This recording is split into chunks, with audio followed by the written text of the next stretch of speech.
This week's You Got podcast is brought to you by Tweaked Audio. To get awesome headphones, go to tweakedaudio.com and use the coupon code Southgate to get 30% off, free shipping, and a lifetime warranty. Or you can get there through the link on our website, southgatemediagroup.com.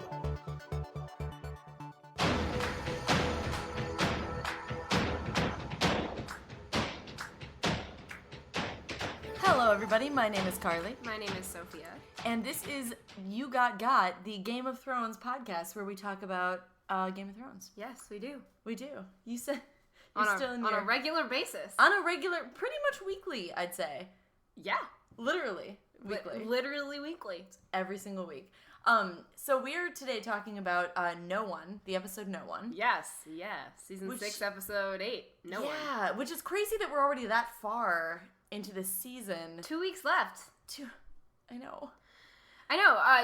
This episode was called No One, or rather, no one will be happy after watching this episode. We aren't. Yeah. We aren't. I think off the bat, we can very much say that this episode was a disappointment. On so many levels, mostly on like the theory level, but also just in terms of content, this episode really fell flat in a lot of ways. Like, it should have been awesome. Yeah. This episode had the makings to be amazing. It could have been really good, yeah. And it was kind of all around, I don't know if it was lazy or if it was like... Oh, it was lazy. Yeah. Oh, it was lazy. Yeah. I know it was lazy. And just mean. It was mean.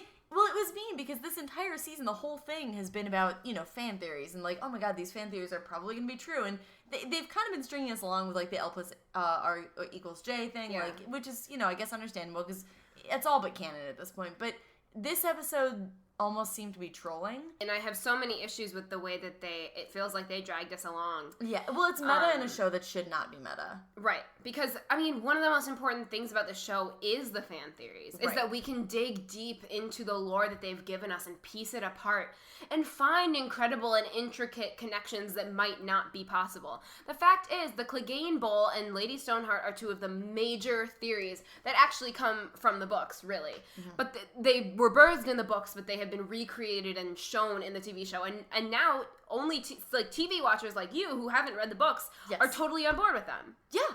And so it was really sort of just, it was like a cruel punishment of them to sort of just like throw in all of these hints and tricks and then just be like, haha, psych, and it grabbed it all away. Well, and we don't know. These things could still happen just because they're, we're told like, oh, this can't happen anymore. Like, we can't have tribal combat anymore. Doesn't mean it's not going to happen. Right. But at the same time, it kind of sucks that they would tease these things and then, at least for right now, take them away and be like, oh, JK, like, no, it's not cool. It's like they're saying what we have is better than what you guys can come up with. Right. It's an arrogance. Yes. That kind of goes along with the show. And it's not, I don't know. It was just disappointing. It was disappointing to be built up so far, or so high up this far into the season. Yeah. And it's kind of concerning for how the rest of the season's going to go. Because what we've had 3 episodes of sort of low caliber events. Yes. Really, if you think about it. We had Blood of My Blood, which at least brought Benjen back. Great. That part. That was a great part. You know how I feel. Blood of My Blood was good because of Benjen. That was like the saving grace of Blood of My Blood was Benjen. That's the only reason that mattered. Yeah. And then we had the Broken Man, which brought Sandor Clegane back. Mm. But really nothing happened, and then Arya got stabbed, and it was like And then everybody was like, Arya's gonna be okay because she's not an idiot. Right. And then it was like, oh no, wait, Arya actually is an idiot and got herself stabbed in an open area. Yeah. So the 3 episodes, Blood of My Blood, Broken Man, and No One, have been really, really disappointing. And it makes me sad because season 6 started on such a high. Yeah, with the first episode, the Red Woman being pretty slow, pretty like expository overall. A lot of Davos, I was okay with it. And then the next episode, Home, I believe was episode 2. Yeah, John comes back, and you were just like, yes, oh my god, this is worth it. It's all so worth it. Like we've been through this, and man, they delivered. It paid off. It paid off, and now it just feels like Well, now we kind of talked about this a little bit, but it feels, this episode was the first episode that kind of didn't feel like it fit with the rest of the season. The rest of the season, I really felt really Game of Thronesy to me, and it felt like, okay, this is a return to quality, and this is really good. But this episode, no one felt like a season 5 episode. And season 5, we like to forget about. It's like the black spot on Game of Thrones' history. It's the whole season that this season is trying to make up for, or yes. was. Yeah. And it really felt like every episode up. Sorry. Bless you. I had to, there was too much negativity. Squeeze it all out. Get it out. Get it out. Yeah, you know, I am really disappointed because no one had so much potential to be incredible. I mean, there are so many ways. There are so many ways they could have gone and no one. So many things could have happened and nothing happened. They canceled the Clegane Bowl. Which is lame. They never brought in Lady Stoneheart. They killed off the Blackfish. Off screen. We will talk about that. That was, oh my god, unforgivable. The only good part was Bran and Pod and Brienne and Jaime. And even the Brienne and Jaime stuff didn't pay off. But and that's what we had to do in season 5, was picking apart parts and episodes and saying, like, these scenes were really good, but everything else sucked. Yeah, this was worth it and everything else wasn't. Right. But let's just dive straight into the episode. We started off with we started off with Lady Crane. Yes. Who was going to drink her rum and then noticed a commotion in her closet. Shuffling. A little something was up in her closet, and she opens up to see Arya, who has made it and who is bleeding out in Lady Crane's closet. And we kind of noticed in this scene how much Lady Crane looks like a certain lady. Dude, I don't know what they were thinking casting an actress that looked so much like Catelyn Stark with Michelle Fairley. Unless it was still alluding to, like, hey, Lady Stoneheart, like, at some point. That's the only answer I can come up with, because it's only thing. Lady Crane has not looked like Catelyn Stark up until this point. Up until the point where she was taking care of Arya and cleaning her wounds and feeding her. Right. She didn't look like Catelyn until this point, and now she does. The way that she was looking at Arya was very motherly. Her hair, the way it was done, was a little Catelyn-esque. I mean, it was really, like, looking... It wasn't Michelle Fairley. I miss her so much. But, like, it was close, and it felt so homey, and it was beautiful, but it also is so telling of Arya's story. Oh, yeah. Because... No, go ahead, no. Well, she's had parental figures. Since Ned Stark and her mother have died, she's had these parental figures. She had Tywin Lannister teaching her things. Mm-hmm. She had the Hound teaching her things. She's had Jaqen being, like, this guiding light. And now she has Lady Crane, who even looks like her mother. Yes. Arya has always had these people, but the problem is they get in her way or they get killed. And in order for Arya to become Arya again, she needed Lady Crane to die. Yeah. Right, she needed this woman that looked like her mother, who was playing Cersei, which is a weird, first of all, that's like the first time Cersei and Catelyn are compared, and then there's a second time that Cersei and Catelyn are compared in the Jaime and Edmure scene. It's just it was very surreal, and I think that it's very telling of Arya's story that now she is independent, now she has no one to tell her what to do, to guide her. Right. She is Arya Stark. No pun intended. She doesn't have no one to tell her. Right, exactly. She doesn't have no one. Is lacking of people. Yeah. To tell her. Yeah, but the Arya stuff, like, the fight between Arya and the T-1000. Yeah, it was so T2. It was so T2, like, I can't even believe it. It was 100% Terminator. The way she was running, I was like, hello, Arnold. What's going on? What are you doing? Get to Westeros. I'll be back in Westeros. But what did you, it was so anticlimactic. I just didn't care anymore. Mm-hmm.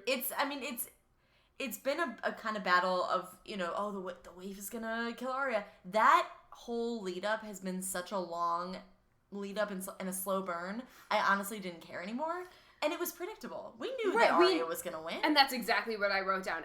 The reason that was predictable is because we've seen the waif get hurt by Arya before. Right. In and training, be surprised about it. Right. In training, we saw Arya hit back, and the waif was like, no, I don't like that. So we know that Arya is capable, and now she's been blind for so long, and she can adapt her senses when she's in the dark, and it makes her even better. Of course she's gonna defeat the waif. Which also makes the waif an idiot. And they put so much effort into making the waif look unstoppable. Like, the way that she was running, and the way that she was, like, smiling almost at the camera, like, I've got this. And all of us are sitting there like, no, you don't. No. Like, that slow pan when Jaqen looked at the wall and the waif's face was there, like...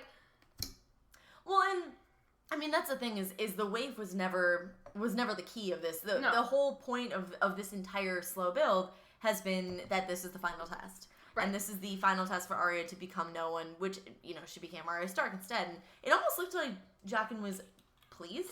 Jaqen looked very proud. Jaqen looked incredibly, extremely proud, and I would be too if I were Jaqen. Oh, yeah. Arya had to realize that it's incapable of anybody to be no one. The waif was driven by hatred, and if you're driven by any type of emotion, it means you're someone. So the waif was truly no one, and was kind of what Arya was looking to become. Sort of like the waif was the example of what to become. Yes. And in the end, it was actually kind of proven that was her downfall. Yeah. And I'm not sure if it was being no one or being driven because she was. I don't know. I think it was her being driven by hate that ultimately led up, because there's a lot of parallels between being, if you look at the Hound, who was literally reborn in the last episode, he says he's driven by hate. And then you have these parallels with Arya. It's the same sort of reckoning. Arya realizes she's Arya Stark at the same time that the Hound realizes he's alive again, and he's Sandor Clegane, he's not the Hound, and he's driven by hate. The waif is also driven by hate, and Arya destroys that. So you can see that Arya is extremely powerful when it comes to being Arya. So it's sort of like a parallel, like the Hound can't be the Hound anymore, he needs to be Sandor Clegane. I came up with that parallel literally right now as we're sitting here. So it's like, it's not perfect. No, it's really good though. One thing I just came up with too now is she couldn't kill the woman playing Cersei, which I think is interesting just because she wants to kill Cersei. Cersei has been number one on her list, and I think it's interesting that I wonder if she looked at this woman, not just seeing kind of the face of her mom in this woman, but also looking at her being like, this isn't the real Cersei, and realizing, I want to kill the real Cersei. I am Arya Stark. But I almost wonder if she can kill the real Cersei anymore, because she's inside Cersei's head. What she tells Lady Crane in The Broken Man, I would be angry. And I would want to take vengeance on the person that killed my son. She's inside Cersei's head at that point. So the question is, can Arya kill Cersei at this point? If she were granted the opportunity, would she be able to, because she's been inside her head, because she's seen her on stage? Lady Crane does a beautiful job with Cersei, and that's how people that don't hate Cersei see Cersei. Right, exactly. Which is, I love, first of all, because I don't hate Cersei.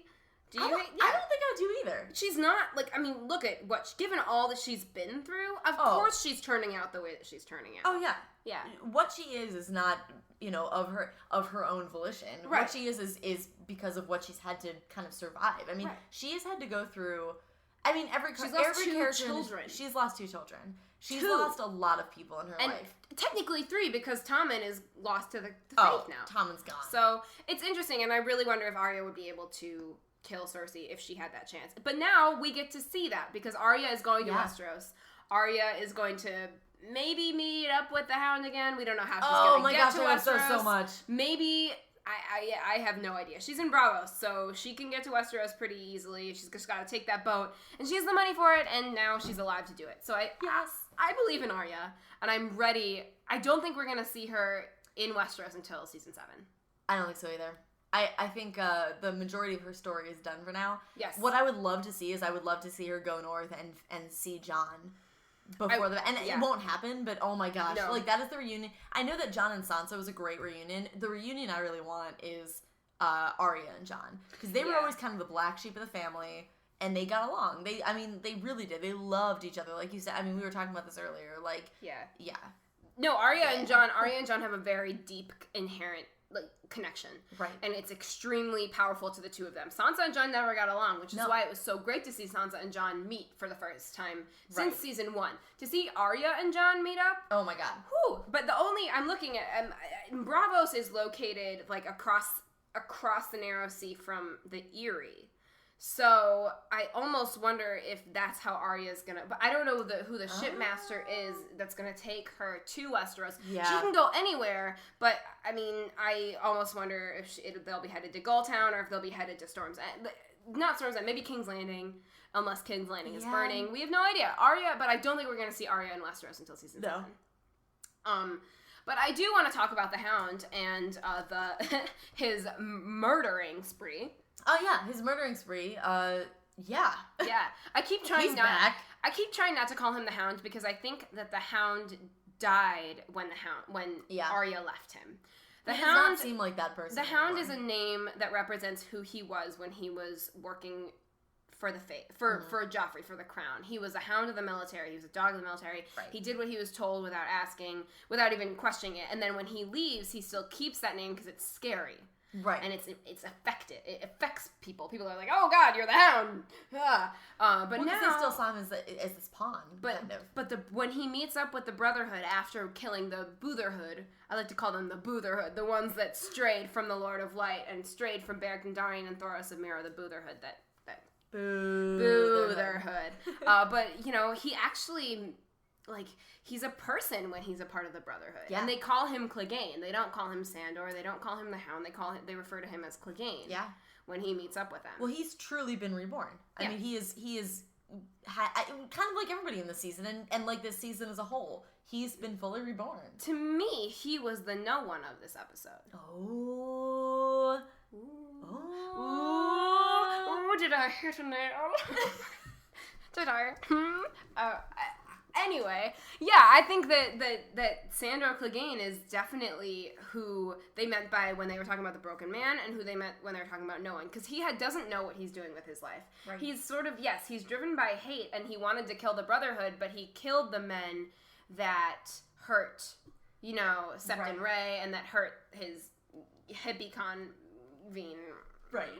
Commune he was living on. Hippie commune that he was working at. But the Brotherhood, Beric Dondarrion and Thoros of Myr, they stand for something different. They stand for the people. Right. And they're like the Robin Hood of Westeros. And first of all, can I just say, I knew Thoros of Myr was coming back. They announced it. They announced Paul Kaye was coming back, but when Beric Dondarrion showed up, there were emotions. You were yes. I did not remember who he was, and the problem is this. So when the Hound shows up and is like, hey, and Beric Dondarrion is like, hey, right back.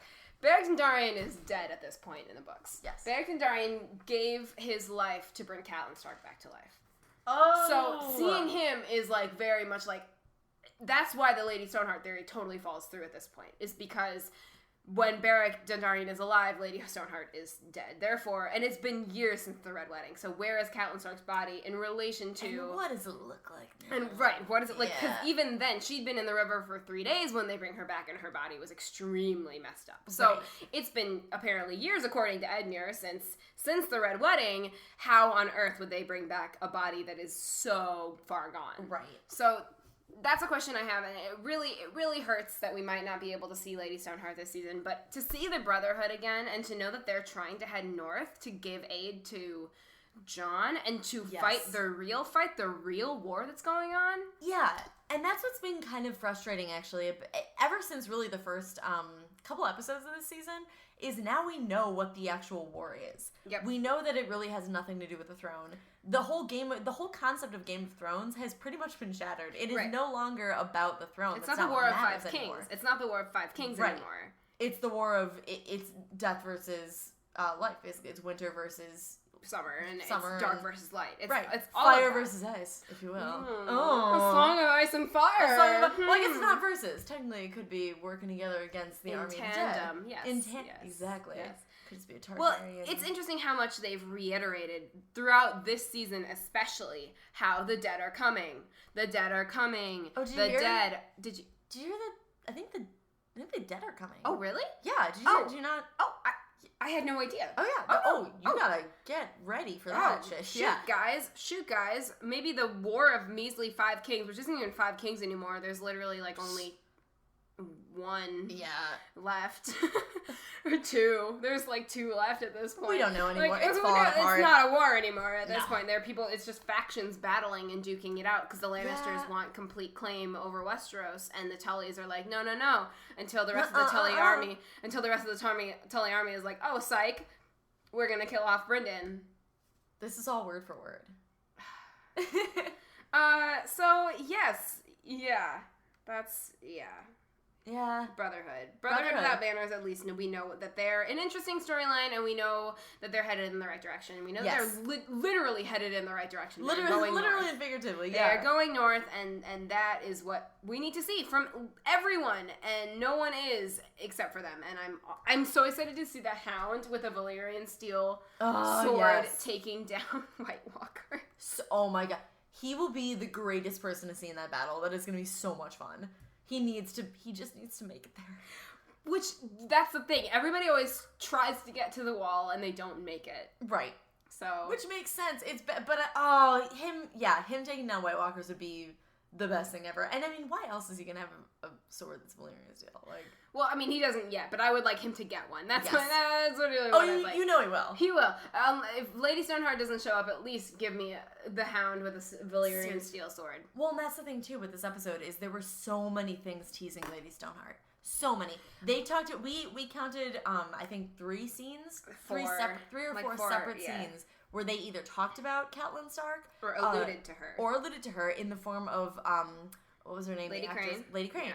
She looked just like her. There's a reason they would have cast someone who looked just like... That wasn't an accident. So the scene where Sandor Clegane walks up to the Brotherhood and they have the 3 men hanging, that is almost not word for word the scene that happens in the books, but it's very similar. Oh, wow. And the character that they announced, Lem Lemoncloak, is there in the epilogue when Lady Stoneheart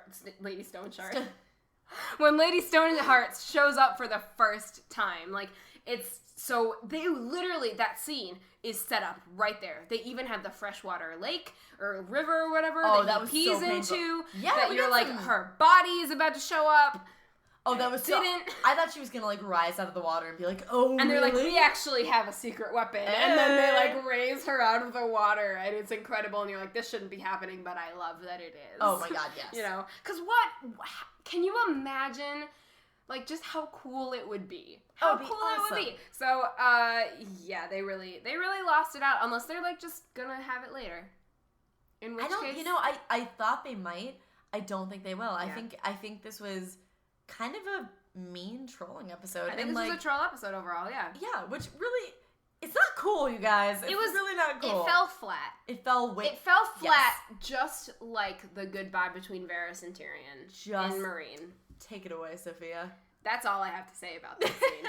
Really, though. It fell flat, yeah. Tyrion we have not seen in 2 episodes. He's not been around for 2 episodes, and we get a scene with him saying they're walking to the harbor, and Varys is like, all right, I gotta go do my mission. And Tyrion is like, all right, man, I hope the queen comes back. See you later. And then Varys is like, oh, yeah, you're the most famous dwarf in Marine. And then Tyrion is like, psych, I'm the most famous dwarf in the world. And you're like, I mean, maybe, but there's like a whole world out there that isn't Westeros and that isn't Slaver's Bay. So I don't really know what you're talking about. It's a little bit of a steep statement. But, I mean, that goodbye fell flat, which is really upsetting because, like, we were joking around about, like, this should, like, if there was a Varys Tyrion sitcom, it would be the best thing in the entire world. That would be amazing. Anytime they're on screen, you, like, breathe a sigh of relief because it's going to at least be good. It's going to be good. It's going to be the quick. Content is going to be worth it. Exactly. And it's kind of fallen flat all season. I kind of had to remind myself they were in this season at all. I know. Well, they didn't put him in. This is like the first time we haven't seen Tyrion in like 2 episodes. Yeah. You know, he's always been around and he has always been there, and it feels like they're just running out of ideas for this character. And this is one of the best characters in a Game of Thrones, in a Song of Ice and Fire. In a story.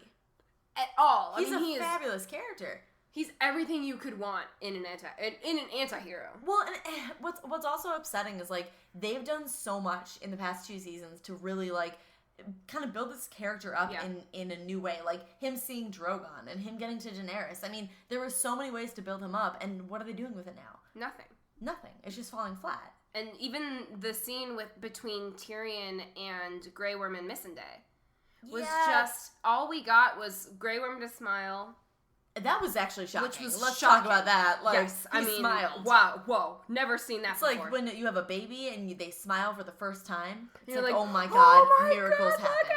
Look at it. You just can't believe it and you're fawning over it. You're like, freaking out. And you take all the pictures. So many Instagram pictures. Yeah. You lose a lot of followers for it, but the ones who count matter. Who cares at this point? Yeah, no, I just, that whole scene with the jokes and the everything, like, all for Missandei telling jokes, but this is episode 8. Oh, this is episode 8. Episode 8 of last season was Hard Home. Oh, wow. So, if that's any tell of what we were expecting for this episode is next episode seems like it's going to be a Hard Home level episode. I think so, yeah. But I'm concerned it'll fall flat, too.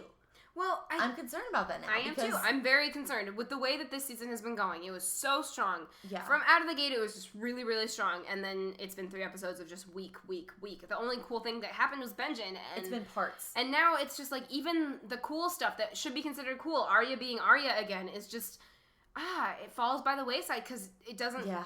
There's no build up. There was no build up. You could say it falls by the wayside.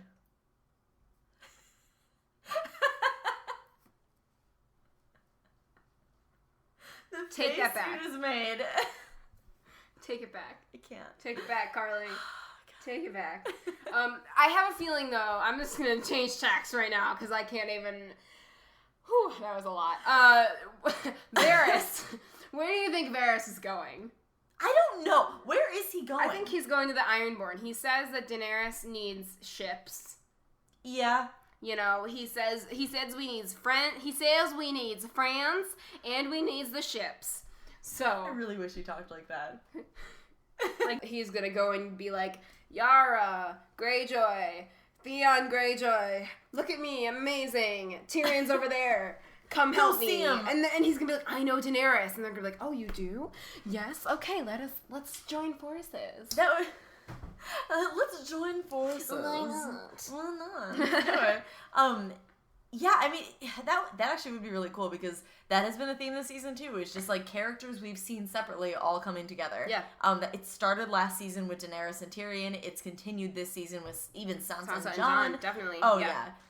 So I wouldn't rule that out. I mean, that makes sense. Everything about that makes sense. So yeah, I'd say, yeah, Ironborn. Sign me up.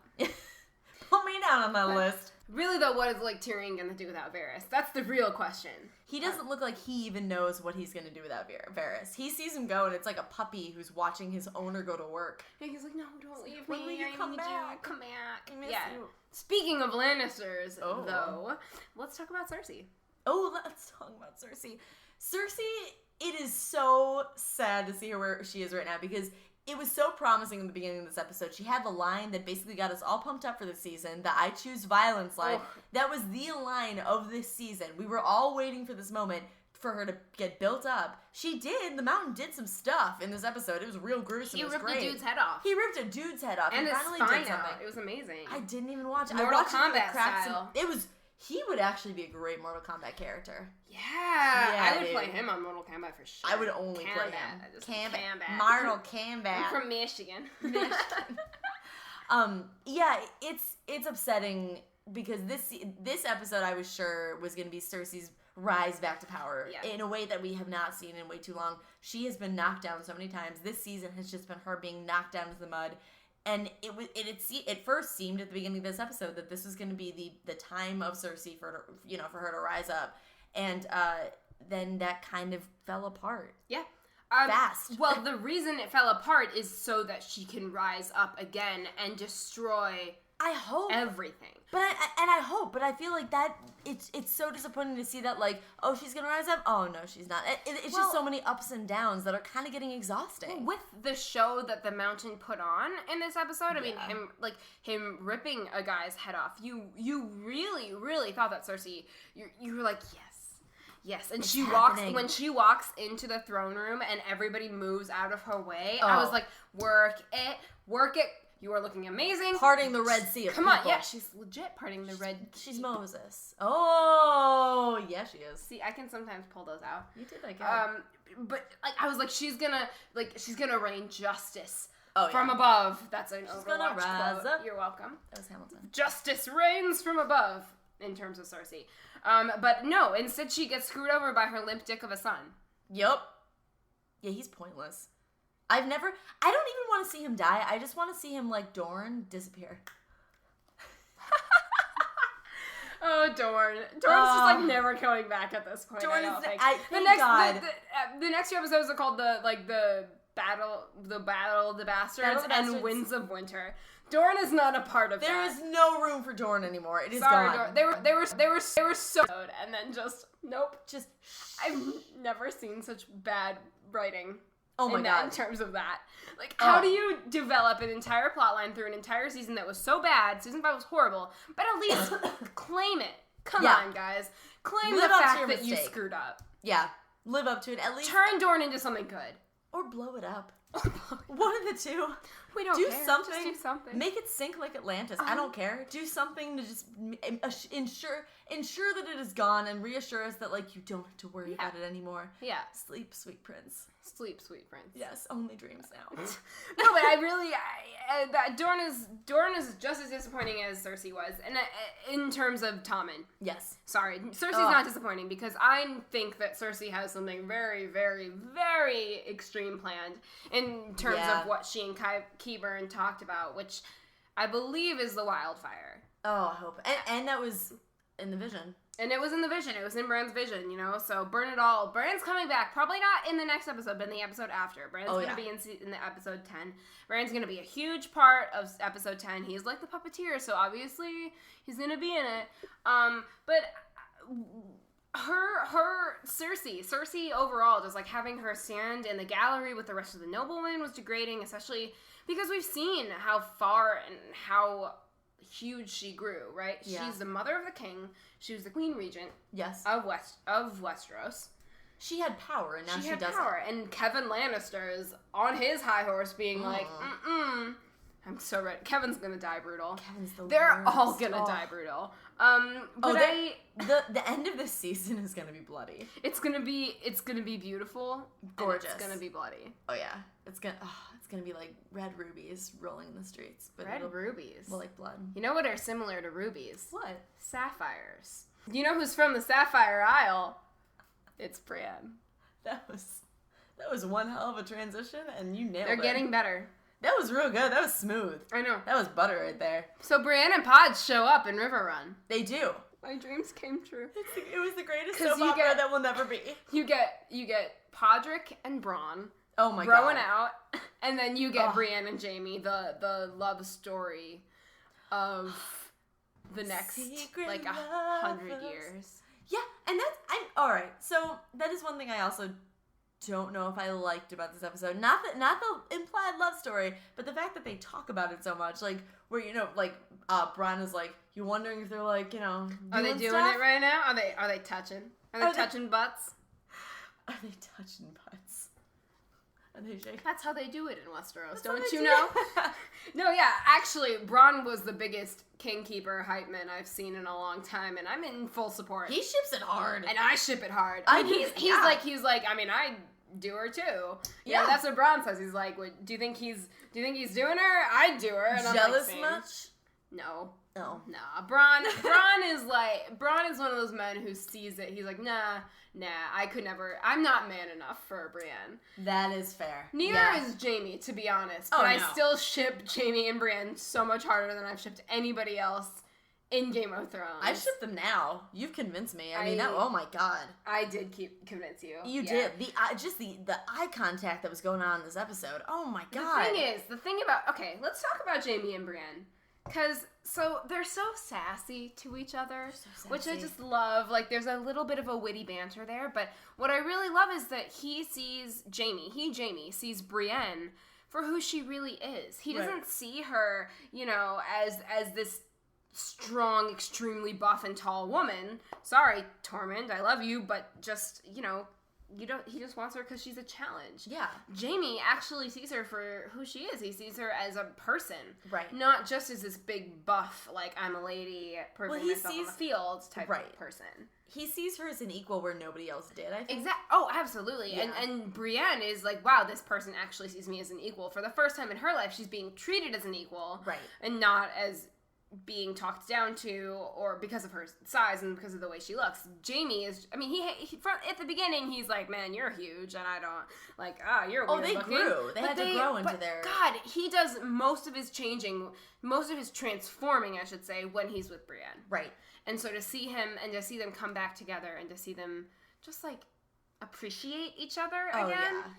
God, that is such a real love. It's a real and beautiful love that you don't get in Game of Thrones. No, you never do. And the way that their eyes just, like, met, and they were having a conversation, but they were also having a conversation with their eyes. Oh, yeah. So... Sex. They were having sex. Let's talk about sex, baby. Let's talk about you and me. Let's talk about all the good things and the bad things that make me. Let's talk about sex. Okay. Anyway, sex between Jamie and Bran. But just with their eyes. It's good. I love it. Full support. Full support. Full support. Jamie and Bran. They have her blessing. And I really like that Bran also is like, she fights Jamie. She's like, Oh, the yeah. Tullys are enemies because they're fighting for their home. Like, are you joking? Come on, man. This is not a war. Right. This isn't an attack. This is Right. an assault. It's not a war. They deserve their home. And then he lets her across the enemy lines anyway. He lets her across to go talk to Blackfish and to try and talk some sense to him. And I really wish Blackfish had taken that advice. Yeah, I wish a lot more happened with Blackfish. Even if it was just us seeing his death. If it happened, I'm still half convinced that he is not dead. See, the thing is, at the beginning of the season, I would completely... If we were at the beginning of the season, I would completely agree with you. But the way that they've been acting this season, they haven't brought anybody back to life, really, besides Jon. And there are so many more people that they could bring back to life that I don't think that Blackfish... No, I don't think pays off. I don't think he's dead and they're gonna bring him back. I don't know if You he just ever don't think died. he died. Do you think that maybe his troops lied? Yeah. But the problem is that it was a Lannister troop delivering the message to Jamie. If it had been a Tully troop, a Tully army person, I would have been like, yes. If it had been a Tully, bottom line. If it had been a Tully being like, he's dead, I would have believed him. But it was a Lannister that said he's dead to Jamie. Yeah. I mean, but maybe he was told that. Yeah. We don't know. Because the Blackfish, he lost his power when Edmure returned. But at the same time, like, you know the young guy who was at the top of, the wall or the castle, and he was saying, "You're not my lord, my lord." Like, yes, that guy. Don't know his name. He didn't have a name.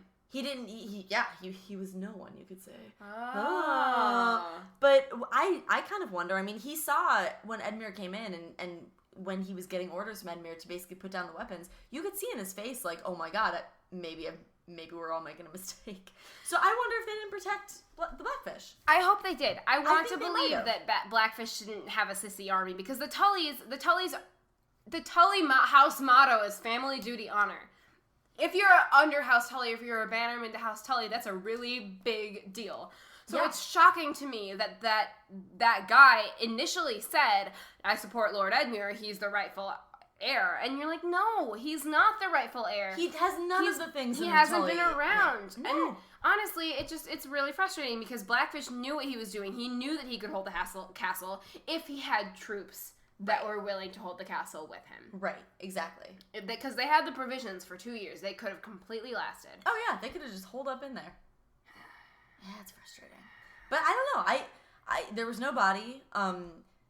The Lannister that delivered that information could have been told, or the Lannister army person who delivered that information could have been told false information. For me, in keeping with the tradition of giving the finger to fan theories, Brendan Blackfish is dead. Yeah.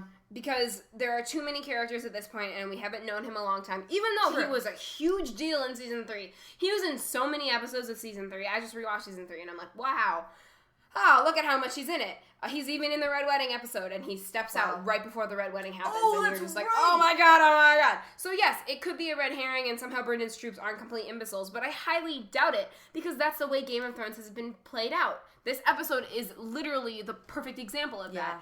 All of our fan theories that we thought, the Clegane Bowl, the Clegane Bowl, Lady Stoneheart, Arya not being as incompetent as she was, all of that stuff we wanted to believe was possible, and instead it wasn't. Yeah, that's true. It's just very disappointing that they would even give him that final, great thing of him being like, I haven't had a good fight in years. That almost sounded like what Davos said at the beginning of the season of like, I'm not much of a fighter. I'm not much of a fighter. Yeah. And they gave him some kind of fight. Like they didn't give this guy. They gave him. We didn't even get to see him fight. No. So it's a complete waste of character, a complete waste of time, waste of our time and their time for casting a character that had the potential to be incredible and not using him. And that is really, really frustrating to me. And another frustrating thing to me was the conversation between Edmure and Jamie that led up to the Blackfish's death. God. Because, first of all, I want to commend Nikolai Coster-Waldau for doing an impeccable job as Great Jaime. job. He's wonderful. I could not ask for a better Jaime in terms of acting. Like, wow, he has brought Jaime to a whole new level. Oh, yeah. Jaime is the anti-hero that we all root for, that we all love, that we all want to see succeed. I'm not counting Breaker of him who acted as he did in Breaker of Chains, because that episode I just don't even consider as a part of Game of Thrones anymore. But it was the conversation between him and Edmure. Like, I get what Jaime was trying to do. He was trying to be the good cop to the Frey's bad cop, right? Right. He was trying to be like, okay, like, I'm gonna see eye to eye with you. I'm gonna understand. And then he realizes that Edmure cares about his family more than anything else, because that is the Tully way. Yeah. He sees right through Edmure being confident and like, I'm better than you. And he's like, no, I have your son and I will kill him. Yeah. So of course Edmure is gonna be like, all right, I'll do whatever you want. And it sucks, but that's who Edmure is as a person, because we don't know Edmure, so we don't care what he does. I do not care about that character at all. That was the most boring part of the episode for me, and it was a big part of the episode. Was just anything having to do with Edmure. I did not care. And like, you're a book reader, you know more about that character than I do. I don't, though. Oh. He's not in it that much. He's in it as much as he's in book 3, and then, the Red Wedding happens, and then he's gone, and he doesn't come back. So that's and in the books, book spoilers, guys. In the books, Blackfish defeats Jaime. So for me, this whole thing was just like them throwing the finger at the book readers. Yeah, and it's so frustrating, because they have such good story with the Blackfish holding River Run and being a Tully and being powerful, and Jaime getting knocked off his high horse and Jaime not succeeding in taking River Run. It's awesome. Which, by the way, I will say, I apologize. I said that River Run had never been taken before. It has. It got taken during the War of Five Kings by the Freys, and then Blackfish took it back. The only castle that hasn't been sieged is Storm's End, which belongs to Stannis. It's the only castle that has not ever been sieged. Wow. In Westeros. So far, I think. God, I might be wrong about that too. Who knows? I want to believe that, but the bottom line is I want to believe that both of these characters were better than they were in this scene. Yeah. I want to believe that Jaime is better than using Edmure's dead sister as a way to get under his skin. But Edmure does the exact same thing. Edmure tries to prove that he's better than Jaime, and it's just like they're whipping it out and comparing the entire episode. Exactly. They were just laying them out and measuring, and it's like, okay. And it was just such a melodramatic scene. Like, do you think you're a good man? It actually reminded me a lot of the of a not as awesome version of the speech that the Queen of Thorns gave to Cersei. Because it was the same kind of standoff of like, you're the worst person I've ever met, but it just didn't have as much weight. Well, it's like, and then Jaime has the gall to bring up Catelyn. Oh. And you were there, I lost my crap. I was like, I am so mad that he even considered mentioning her name, because neither of them deserve to mention her name. She's such a better character than both of them are at this point. Oh, yeah. And it's so frustrating. Like, I was captivated by everything that Jaime said, because Nikolai Coster-Waldau is a great actor. Oh yeah, and he's amazing. Awesome, and he's brought life into Jaime that I never thought I would see before. He is Jaime Lannister. I mean, he's a great show version, yeah. But Edmure is trying to save the Tully name, and it's so frustrating the way he went about it. Like, all he sees is, wow, I am saving my family, right? He's saving the Tully name, he's saving himself, and he's saving his son, who carries on the Tully name. Right. But by by letting the Lannisters take that castle over, it's completely ruining Tully history. Exactly. And that's the frustrating part. I will say, I saw, I don't remember where I saw this. I saw this somewhere online, but someone said, when Jaime Lannister threatens to push your child, or to throw your child across some kind of threshold, you believe him. And it was like, oh, poor Bran. I know. Yeah. So yeah, it was really frustrating and tiring, and that's sort of how this whole episode felt. It was long. It felt long and dragged. Well, it was like, so that scene happens, right? And the Lannister forces tell Jaime that the Blackfish is dead. Right, off screen he dies, and then Jaime looks and he sees Bran and Pod and he waves, and it's beautiful because you're like, oh my god, Jaime and Bran, they belong together. Amazing. And then you get the Brotherhood again. Yeah. And you're like, oh my god, Lady Stoneheart's gonna happen. Right. Because it's a setup, and then it doesn't happen, and then you get Arya again, and Arya versus the waif. Yes. And you think it's going to be this really incredible scene, and then it's just not. So the episode had the build-up, and it just didn't. None of the payoff. None of it paid off. It was a huge tease episode, and not in a good way that kind of like teases things for the future. It was just kind of a letdown. Yeah. Oh, yeah, definitely. Yeah. Yeah. And so I think normally I like to have like a gripe session where I like, complain about certain things in the episode, but overall the whole episode is my gripe session because, a lot of times, the majority of the time, I have trouble separating the books from the TV show. And this episode was a letdown because because of so many book theories, I tried to take a step back and just revel in it being Game of Thrones, right? I tried to just step back and be like, okay, let's not think about Lady Stoneheart. Let's not think about the Clegane Bowl. Let's not think about how Arya was supposed to act. Yeah. Let's just look at it as an episode of Game of Thrones, which is a show we all love. Right. And it didn't pay off. No, it didn't. And that was something I was thinking about. It takes all the fun away. It does. And that was something I was thinking about a lot, too, is, every show has their kind of filler episodes and the kind of calm episodes before, the crazy shitstorm of insane episodes that happen later. Like, that happens. But this show, Game of Thrones, holds itself to a higher standard. And it's made us hold it to a higher standard. It's made us hold TV to a higher standard. Yeah. So it makes you wonder, like, is it our fault or is it their fault for, making us expect more? But at the same time, now that we do expect more from the show, they should know to deliver that. And I didn't feel it was delivered in this episode. And it was very concerning for the rest of the season because it started, this season started so strong and it's just steadily, like, just been breaking down a little bit more and a little bit more every episode until we've gotten here, and now it's just like I just hope the rest of the season can live up to what the beginning of the season promised. I hope so because it felt this episode and sort of the last one too, but mostly this one, it really felt like they were throwing dirt in theorists' spaces and in book readers' spaces. For me and for many book readers, the reason we love the Brotherhood of Banners is because because of the way that they treat Lady Stoneheart after Beric brings her back. Beric Dondarrion gives his life to bring Catelyn Stark back.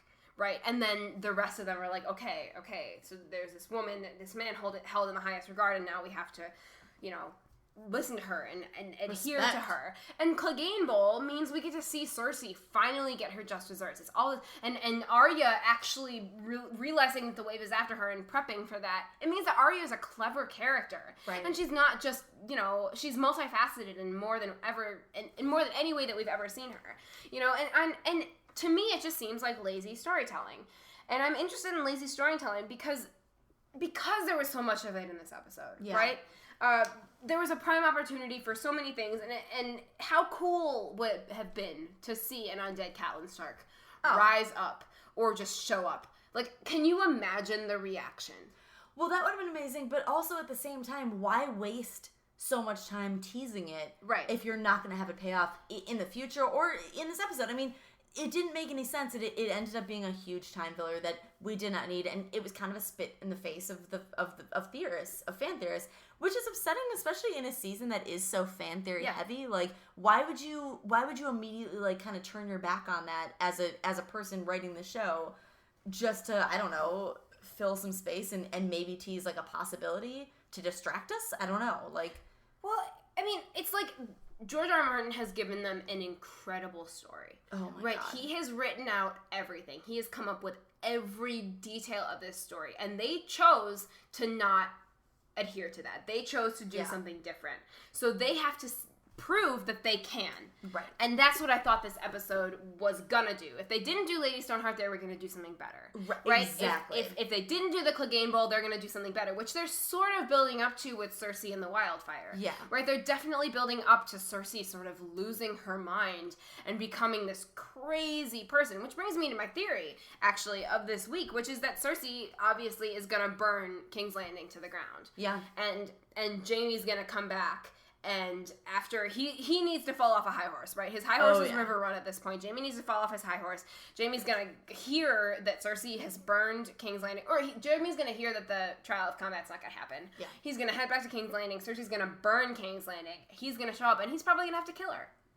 I would love that. And that's and then it'd be horrible, but it would be great. Like, right? Oh my God, yeah. That's what I'm seeing is gonna happen, and I like that. I just also wish we could get Lady Stoneheart as well.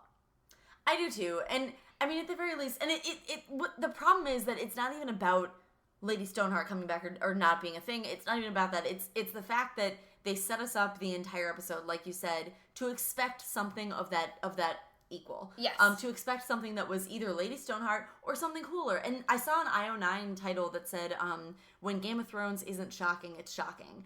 And again, maybe that is the fault of the fans for expecting that and being conditioned to expect that. Maybe it's the fault of the show for making us expect that. I don't know. But it's Game of Thrones, so they should expect that we're thinking that. And they should be preparing to go beyond what we're expecting. That's what I expect of a show that is this high caliber, that has this much of a budget, to blow us away consistently. And to blow us away in every episode, to have us picking our jaws up off the floor. Right.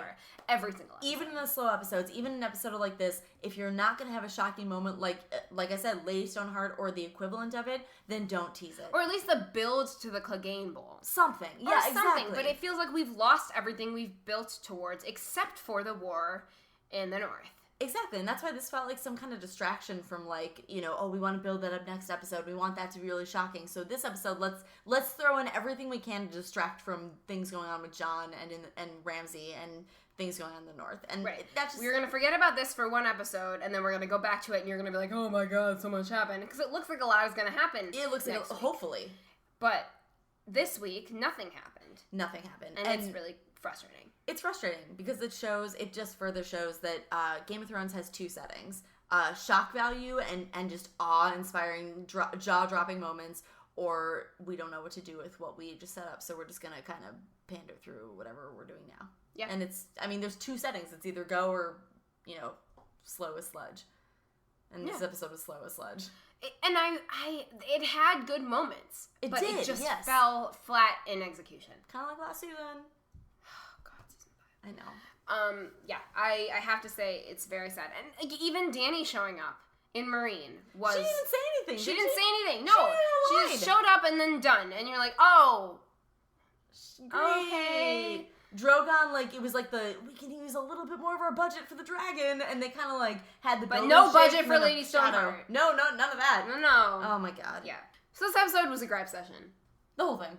But that's sort of, I feel like that's what we need to give our time to right now. Because Game of Thrones, we're in season 6, we do not need episodes that are this low. Right. In caliber. Especially with the ones that just happened. I mean, there were so many good episodes this season. There was such a good, strong build. Holy crap. Possibly one of the best episodes of Game of Thrones ever. That I've ever seen. One of the most talked about. I mean... Home was incredible. They've had some real beautiful episodes of this season. And it sucks. So, Carly, what's your beard rating? Okay. So, I think my beard rating this episode is a Jaime beard. Mm-hmm. Because he's kind of got stubble right now. It's kind of turned a little gray. There's still some color there, though, so we're like, okay, there's still hope. Yeah. But it's a little bit empty and left a lot to be desired, and all in all, it's been better. Okay, good. I'm a fan. Thank you. For me, and this is really just out of nostalgia and respect, I'm giving it the Blackfish beard. Mostly because the episode was as stunted as his character in terms of growth. That was good. Yeah. That was real good. But next week on Game of Thrones, Jon and Ramsay go head to head. Ooh. Ding ding. Davos finds Shireen's funeral pyre, which is gonna be brutal, I think. I mean, that's what it looks like. And Tormund looks terrified in literally every shot he's in the promo. He's a very expressive-faced man. He does. He is very expressive. Yes. Yeah. It's the eyes. Overall, next week, the Battle of the Bastards. It just looks like so much fun. A fun-filled 60 minutes for all of us. Someone gonna die. And everyone's gonna make it out alive. Everyone. Oh, wait. Jon, because that's how Game of Thrones works, right? Every time. Everyone is alive. And everyone's happy, and there's no war, and nobody dies. Yeah, wait. Hodor's fine. Oh, wait. This is Game of Thrones. Yeah. And Jon looks extremely forlorn in the preview, which makes me nervous for Tormund and Davos, who doesn't enjoy battle in any way, shape, or form, and could possibly get murdered. But I hope not, because Davos, although, I mentioned to someone, I was like, I think Brendan's gonna make it, or Brenda Blackfish is gonna make it through to the end, and look at me now, so... Yeah, I mean, the next two episodes, I think, are two of the few episodes, especially this season, where I genuinely don't know what to expect. I don't either. Which is kind of refreshing, but also terrifying. It's nerve-wracking for me. Yeah. So, Carly, how can the public find you? The public can find me on Twitter at Chillin555, which is CHILLYN 555. I'm also on Medium.com at hiyeshello.medium.com. And I work at Threadless, and I run the blog there. So if you just go to Threadless, go to our blog, maybe buy some t-shirts or something, because I know I have. I'm there on the blog. My name's there, so you can find me through that. My Twitter and Medium are there. Easy peasy lemon squeezy. Super easy. As for me, you can follow me on Twitter at Commander Tully. I changed my Twitter handle. It actually happened, so it's Commander Tully, one word, Commander Tully, Tully as in Catelyn Tully. Yes. Shocking. And Commander as in Commander Shepard. That's where I came up with it.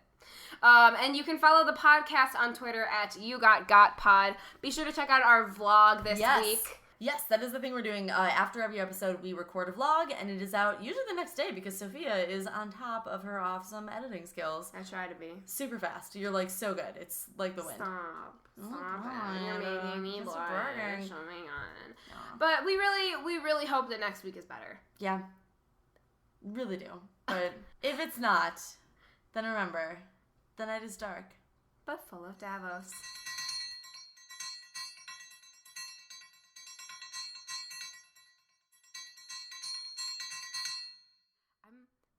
I'm a fan of how this sounds. I quite enjoy it, Sophia. Leaning this close into the mic makes me feel important.